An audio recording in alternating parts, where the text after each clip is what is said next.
do it.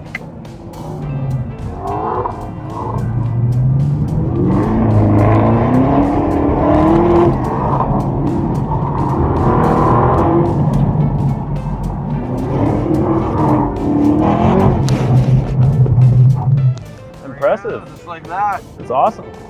Well, it's Friday of auction week. It's finally here, the big money days. Yesterday, we spent our evening from about 2 o'clock to 8:30 out at the Barrett-Jackson, and that's the only thing we actually really did of note. Like I said before, getting around this trip has been a little harder. Having time to film has been a little bit harder. And of course, the filming at the events, especially the Barrett, from what we've talked about, is become frowned upon. I did manage to take some time lapses, hyperlapses.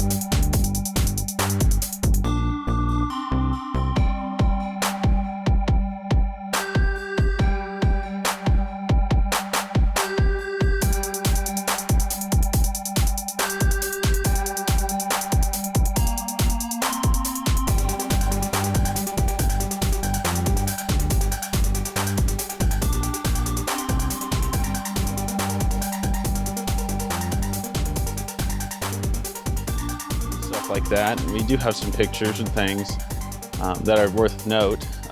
Some interesting cars out there this year, of course, probably that's been talked about a lot about on social media is Craig Jackson's number 01 Shelby GT500 for 2021. And there's Craig's cars. He is the person who actually bought number 1 off the assembly line of the GT500, the new edition. And that is both of them here in matching color. He got to pick the color.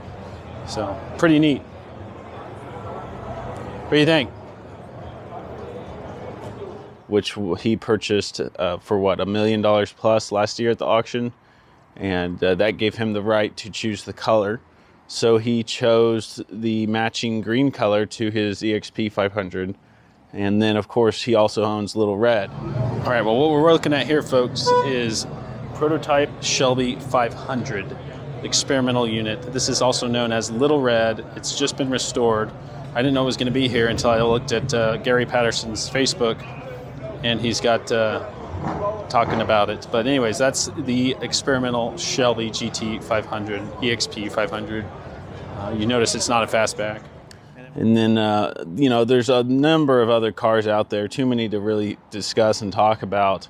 But one thing that we can mention so far, and of course this could change given that it's Friday and the money days, but the prices seem to have been down from the people we've talked to, although some cars, trucks, and particularly I guess Chevelles, someone has noted, have been high.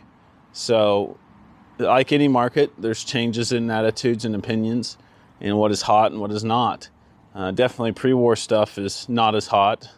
The generations with the buying power now don't really care, I guess, as much about those cars. This will probably be true of cars from the 50s when my generation has the buying power.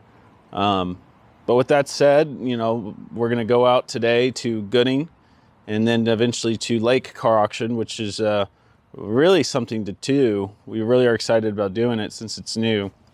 And we'll definitely, I think, be able to show some footage from that.